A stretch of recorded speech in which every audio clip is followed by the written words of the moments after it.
Welcome to the channel. This is Patty's Aquatics, and I'm Patty. So today what I want to talk about is something that I don't think is utilized enough in the hobby for breeding fish, and that is green water. Just how great green water can be for growing fry up in. So with that being said, let's turn this camera around and let me show you exactly what I'm talking about. So this is the 10-gallon tank that I'm currently trying to grow out some fry in, some ram cichlid fry. Now, I did have my rams in here for a short period of time because their tank had a leak, and I had to replace the tank. And while I had them in here, they decided to lay some eggs on a rock. Well, after the tank was done, I put the rams back in their tank, but I kept the eggs in here. And a lot of them turned fungus. I didn't have many survive. I think I've seen 4 of them at one point, but I think there's at least 2 in here yet still alive. And I know, how do you see anything through this green water? And that's what we're talking about today. Is really, I know when most people see green water, their probably first initial thoughts are, this is disgusting. Green stagnant water that is just full of grossness, bacteria, and things that just does not support life. Well, that is actually the farthest from the truth, because this thing is teeming with life. Not only life though, small microscopic life and things that those fry can eat on constantly, and that is huge. And that is why I really think that green water is not being utilized in the hobby the way that it could be. Now, when you want to grow up fry, you want them to obviously have a constant food source. And those constant food sources are huge because they want to be able to keep eating and eating for them to be able to keep growing. And to not have to be dependent on just adding food on your own, I think is huge. Now, if we can zoom in a little closer here, you can see things everywhere. I don't know if my camera will do it justice and even show anything, but I can see stuff all over the glass.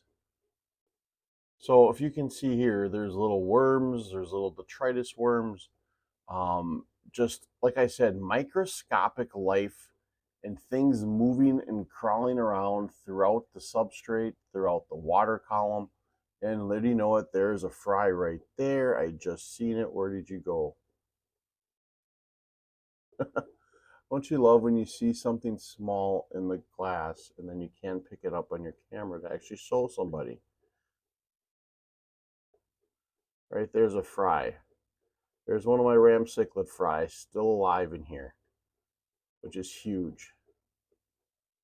It's good to see, especially since I'm actually filming this. So, as you can see, he's probably out hunting for food, as this is the area I always feed as well. But to have that nonstop food source for them to eat on is what's very important. And like I said, to not have to be dependent on just feeding yourself. Oh, there's 2 of them. To not be dependent on them to just feed themselves, I think, is huge. For us to have to constantly be able to have on a schedule to put food in. Now, I still feed these guys 2 to 3 times a day, but to be able to have all this microscopic life, all these little things that you and I can't even see with our own 2 eyes within the water column, within the substrate, for them to eat off of, I think is a game changer when it comes to trying to grow out fry. Now, these guys were living back in that filter for the last couple weeks. They pretty much stayed by that filter for the most part, and for the reason why, because I'm sure there's lots of life within that filter for them to feed on constantly. It was a food source. Why would you go away from that?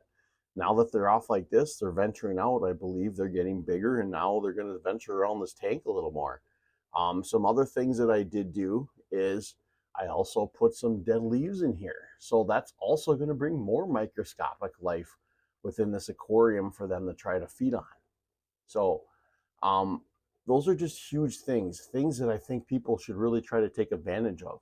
Now, how did I get this green water? Well, what I did was, honestly, I just put a high intensity light on at 100%, and I feed a lot.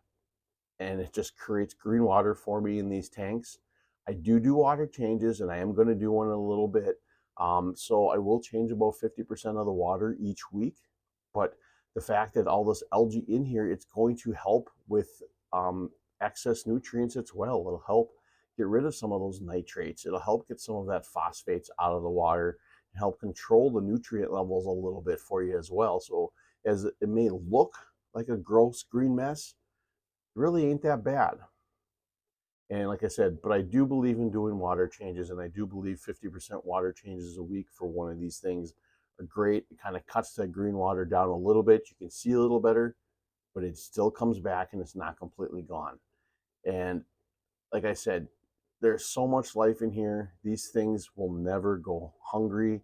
And that's what I love, that I don't have to be dependent on just feeding myself, that there are things in here that for them to eat. And I believe a sterile aquarium for growing out fry, well, it might be safer as far as not worrying about anything happening water quality wise and stuff like that, but you never have to worry about not feeding your fish.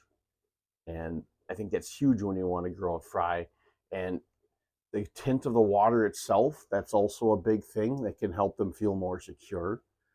They don't feel such a bright light shining down on them. It can feel more like a natural habitat to them. A lot of fish will live in like algae-filled areas of water and fry when they're younger to help protect themselves. I mean, that's the same type of thing here. It'll help them feel more comfortable. So like I said, green water, I don't feel redundant because I keep saying it, but I got to hit home at that point that I really believe that green water is just a game changer, in my opinion, when it comes to growing out fry. And if you're going to try to grow out some fry, give it a try. You'll be surprised at just how much life is going to be in one of these tanks, and just how much your fish are going to eat and grow fast within this type of environment. Well, green water, folks. Green water can be a game changer for those of you trying to grow out fry in fry alone tanks. I think it's huge. I did have a video out a little while back about the best fry grow tank ever. It was similar. It did have green water, but it wasn't about green water. It was about all those microorganisms within an aquarium by just putting a little bit of algae or leaf litter or stuff like that within your aquarium. That's the same thing, but adding that green water to it is huge in my opinion as well, because like I said, the benefits of maybe keeping those fry more secure and not feeling as if that bright light on them is freaking them out. It gives them a little bit more of a secure blanket to be able to move around and eat and grow and not be stressed out, which is huge, on top of the fact that there'll be so much food for them to eat. It's going to make your job easier trying to grow up some of these fry. So I hope you liked the video. If you're not subscribed to the channel, please consider hitting that subscribe button. And always remember to think outside the box and take a step back in the nature. I hope to see you next time here at Patty's Aquatics.